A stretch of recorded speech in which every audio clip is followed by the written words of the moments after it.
আসন্ন জাতীয় নির্বাচনে রিটার্নিং অফিসার কর্তৃক মনোনয়নপত্র গ্রহণ ও বাতিল আদেশের বিরুদ্ধে নির্বাচন কমিশনে দায়ের করা 481 থেকে 520 আপিল আবেদনের শুনানি হয়।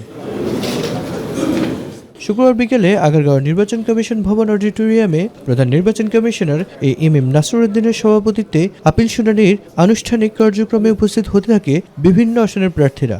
আমি নির্বাচন কমিশনারের এই কার্যক্রমে আন্তরিকভাবে তাদেরকে ধন্যবাদ জানাই। ওনারা আমাদের প্রতি সুবিচার করেছে। আমি আপিল করেছি, আজকে আপিল মঞ্জুর হয়েছেন। আমি নির্বাচন কমিশনকে ধন্যবাদ। 2025-26 দিতে পারেন নাই, এই অজুহাতে বাতিল করেন, যেটা আমরা এখানে আপিল করি।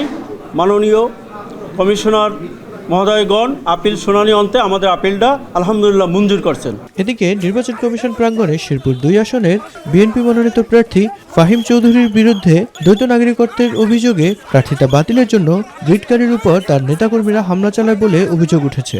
মহামান্য হাইকোর্টের মাধ্যমে আইনজীবী ধরে আমি একটা রিট করছি। এই রিটটা শুনানির জন্য আমি আমার আইনজীবীর সাথে আসছিলাম। আমার ইঞ্জিনিয়ার ফাহিম চৌধুরীর লোকজন যারা আছে পদবী আমি প্রত্যেককে চিনি।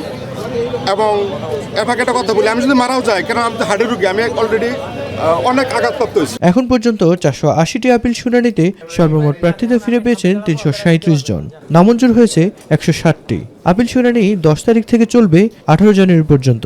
এরপর 20 জানুয়ারি পর্যন্ত চলবে প্রার্থিতা প্রত্যাহার। মিফতাহ গালিব, মাই টিভি, ঢাকা।